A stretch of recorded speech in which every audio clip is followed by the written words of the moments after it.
ინგლისურენოვანი მასწავლებლების საქართველოში მოგზაურობა ბიუჯეტს 10 მილიონი ლარი უჯდება. ეს მაშინ, როცა ქვეყნის მთავარ ფინანსურ დოკუმენტში აღარაფერია გამოყოფილი ეთნიკური უმცირესობებისთვის ქართული სწავლების პროგრამაზე. განათლებისა და მეცნიერების სამინისტრომ კვირის რეპორტაჟს უცხოელ პედაგოგებთან სკოლებში გასაუბრების უფლება არ მისცა, მაგრამ არ გაუმართლათ. ქართული ცენზურა ამ ადამიანების ინტერნეტში გამოქვეყნებულ ხმამაღალ აზრს ვერ აკონტროლებს. საქართველოში კაცები უნდა იყვნენ სექსუალურად გამოცდილები, ქალები კი მხოლოდ ქალწულები. ამის შემდეგ ხდება ქორწინება. ეს სისტემა მესამე ფაქტორის გარეშე ვერ იმუშავებს. ისმის კითხვა თუ ქალები ასეთი ტრადიციულები არიან, მაშინ სად უნდა დააგროვონ კაცებმა გამოცდილება. ესე იგი არსებობენ ტრადიციის დამრღვევი ქალები. ქართველი კაცისთვის ტრადიციის დამრღვევად საუკეთესო კანდიდატი მაინც უცხოელი ქალია. ეს არის ფრაგმენტი ნილ ზუპანიჩის ბლოგიდან სათაურით სექსი და საქართველო. ზუპანიჩი ინგლისური ენის მასწავლებელია და ის ახალი პროგრამით საქართველოში ერთ წელიწადს რჩება. საკუთარი ბლოგი მან ასე დაასათაურა: საქართველო ჩემს ფიქრებში. მას უკვე ჩამოყალიბებული აზრი აქვს თბილისის მეტროს შესახებ. იგი საკუთარ ბლოგზე წერს: ნილი არასოდეს აღარ იმგზავრებს თბილისის მეტროში. ეს იყო მეტროთი ჩემი პირველი და უკანასკნელი მგზავრობა. უცხოელ მასწავლებლებთან გასაუბრება განათლების სამინისტროს პრესამსახურის ნებართვითაა შესაძლებელი, თუმცა არსებობს სივრცე, რომელსაც პრესდივნები ვერ აკონტროლებენ. ეს ნილის პირადი ბლოგია. იგი სამტრედიის სკოლაში ასწავლის. What? It's okay. Okay. My name is Mobilaji. ეს მობილაჯია, ახალ ჩამოსულია და ჯერ არ იცის, სადაც სწავლის და ისწავლის.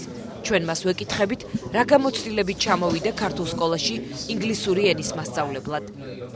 I'm from America, New York. მე ნიუ-იორკელი ვარ.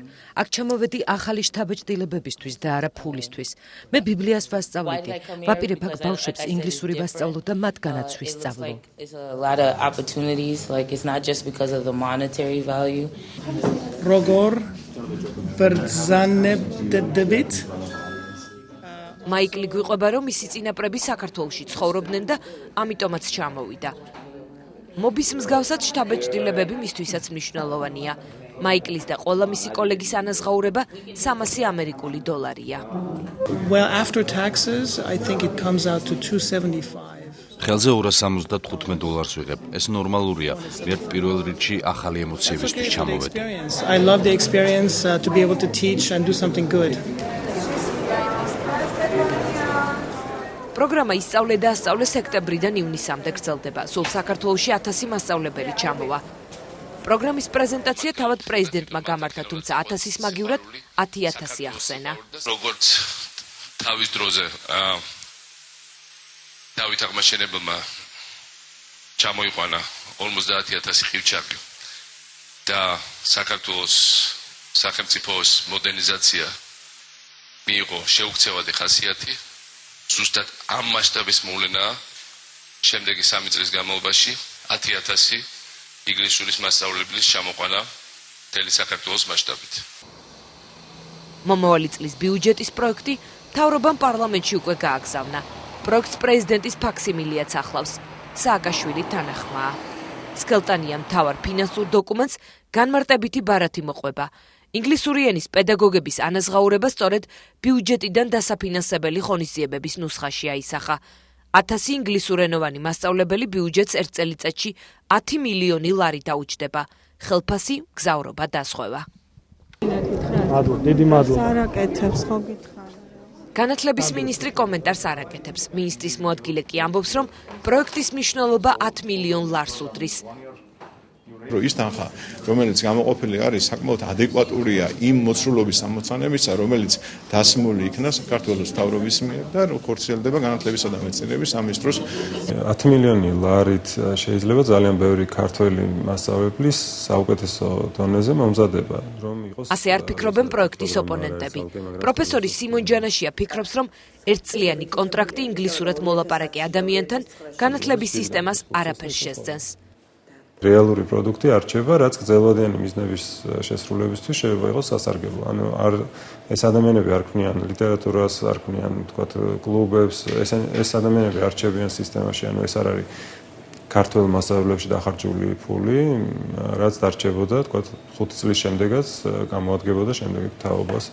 განათლების სამინისტროში ოპონენტებს არ ეთანხმებიან.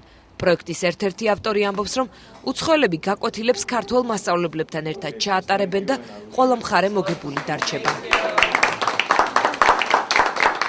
ამათთან სწავლობს მასწავლებელი, სწავლობს ბავშვი და აქ არის ეგრეთ წოდებული ვინ პროცესი, რაც ნიშნავს, რომ ყველა მხარე მოგებული რჩება. ნინო გოგუაძე თავისუფალი დემოკრატების წევრია და განათლების საკითხებზე მუშაობს. მას პირველ რიგში ეჭვი მოხალისე მასწავლებლების კომპეტენციაში შეაქვს. მე მაინტერესებს ეს ათასობით ადამიანი, რომელიც ჩამოვიყვანეთ და შეუშვით საქართველოს სკოლებში. ვინმემ შეამოწმა მათი კომპეტენცია? თუ ასე, თუ ეს კანონი ვრცელდება მხოლოდ საქართველოს მოქალაქეებზე და უცხოელებზე არ ვრცელდება. ეს არის სახელმწიფოს კანონების უპატივცემულობა და შეუსაბამობა. ინგლისური ენის სწავლებაზე გამოყოფილი 10 მილიონის გარდა ბიუჯეტთან დაკავშირებით კიდევ რამდენიმე კითხვა გაჩნდა. რატომ არის ეთნიკური უმცირესობით დასახლებულ რეგიონებში ქართული ენის გაძლიერებულ სწავლებაზე გამოყოფილი თანხა 0? 32.06.03 პროგრამა კვალიფიციური ქართული ენის სპეციალისტები ეთნიკური უმცირესობით დასახლებული რეგიონების სკოლებში. 2000 წელს ეს პროგრამა ფინანსდებოდა 818.000 ლარით და ეხლა მისი დაფინანსება არის 0. ანუ ეს პროგრამა გაუქმდა. პარლამენტში განათლებისა და მეცნიერების კომიტეტის თავმჯდომარე ამბობს, რომ ჯერ ბიუჯეტის პროექტს არ იცნობს და არც ამ შენიშვნას ცნობს. ჯერ ძალიან ადრეა ბიუჯეტს ლაპარაკი. განათლების ხარჯები არ შემცირდება არანაირად. ყველა მნიშვნელოვანი პროგრამა იქნება შენარჩუნებული. შეიძლება სხვა სათაური აქ ეხლა მან ყველა ეწევა.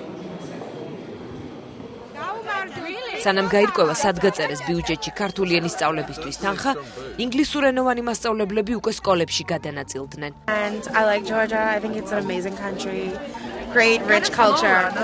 ინგლისური სწავლებასთან ერთად პედაგოგები რთველში მონაწილეობასაც ასწრებენ და შთაბეჭდილებებს ქართულ ტელეარხებს უზიარებენ. პროექტის ავტორები უკვე პროექტის წარმატებულობაზე საუბრობენ და ამბობენ, რომ 1000 უცხოელისთვის დახარჯული 10 მილიონის სანაცვლოდ საქართველოს მომავალში 1000 კეთილი ნებისელჩი ეყოლება. This is fun. It feels squishy and strange.